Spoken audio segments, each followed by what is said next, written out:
ਜੀ ਬਿਲਕੁਲ ਬੱਕਰਾ ਈਦ ਦੀ ਆਮਦ ਹੈ ਤੇ ਹਰ ਬੰਦਾ ਜਿਹੜਾ ਹੈ ਇਹ ਕੁਰਬਾਨੀ ਦੇਣ ਵਾਸਤੇ ਕੋਈ ਛਤਰਾ ਤਲਾਸ਼ ਕਰ ਰਿਹਾ ਹੈ ਤੇ ਕੋਈ ਲੀਲਾ ਤਲਾਸ਼ ਕਰ ਰਿਹਾ ਹੈ ਤੇ ਕੋਈ ਸੁਨਤੇ ਇਬਰਾਹਿਮੀ ਅਦਾ ਕਰਨ ਵਾਸਤੇ ਤਵਤੋ ਕਰ ਰਿਹਾ ਹੈ।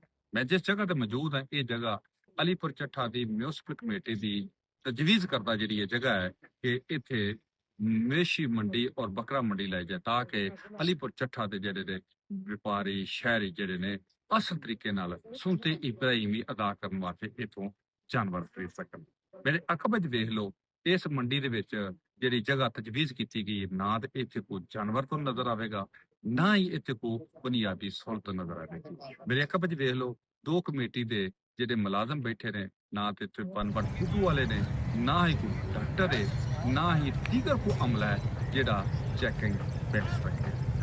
ਹਾਂ, ਇਹਦੇ ਚ ਇਹ ਵੀ ਹਕੀਕਤ ਹੈ 10 ਤੋਂ 12 ਲੇਲੇ ਉਹਨੇ ਇੱਕ ਸਾਈਡ ਤੇ ਖੜੇ ਕੀਤੇ ਨੇ ਜਿਹੜੇ ਪਲਾਟਰ ਨੇ।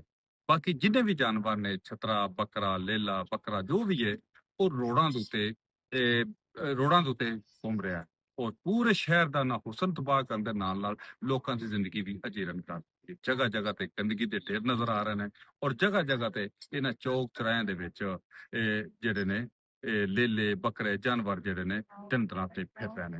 ਹੁਣ ਹੁਕੂਮਤੀ ਦਾਅਵੇ ਵੇਖੀਏ ਜਾਂ ਮਿਊਨਿਸਪਲ ਕਮੇਟੀ ਦੀ ਜਿਹੜੀ ਅਖਬਾਰੀ ਔਰ ਸੋਸ਼ਲ ਮੀਡੀਆ ਦੀ ਤਸ਼ਹੀਰ ਵੇਖੀਏ ਤਾਂ ਉਹ ਤੇ ਸਭ ਅੱਛਾ ਦੀ ਰਿਪੋਰਟ ਕਰ ਰਹੇ ਨੇ। ਲੇਕਿਨ ਹਕੈਕ ਜ਼ਮੀਨੀ ਹਕੈਕ ਇਹ ਨੇ ਕਿ ਇਸ ਵਕਤ ਇਹ ਜਿਹੜੀ ਮੰਡੀ ਹੈ, ਇਹ ਜਿਹੜੀ ਜਗ੍ਹਾ ਤਜਵੀਜ਼ ਕੀਤੀ ਗਈ ਵੀ ਯਾਰੋ ਮਦਦਗਾਰ ਔਰ ਬਿਰਾਨੀਆਂ ਦਾ ਮੰਤਰ ਪੇਸ਼ ਕਰਦੀ ਹੈ। ਹੁਣ ਵੇਖਣਾ ਹੈ ਵੇ ਕਿ ਇਸ ਤਰ੍ਹਾਂ ਤਸ਼ਹੀਰੀ ਮੁਹਿੰਮ ਦੇ ਨਾਲ ਹੀ ਦਿਲ ਨੂੰ ਤਸਕੀਨ ਦਿੱਤੀ ਜਾਏਗੀ ਜਾਂ ਅਮਲੀ ਇਕਦਾਮਾਤ ਉਠਾ ਕੇ ਸ਼ਹਿਰ ਦੇ ਹੁਸਨ ਨੂੰ ਬਰਕਰਾਰ ਰੱਖਿਆ ਜਾਏਗਾ। ਜੀ।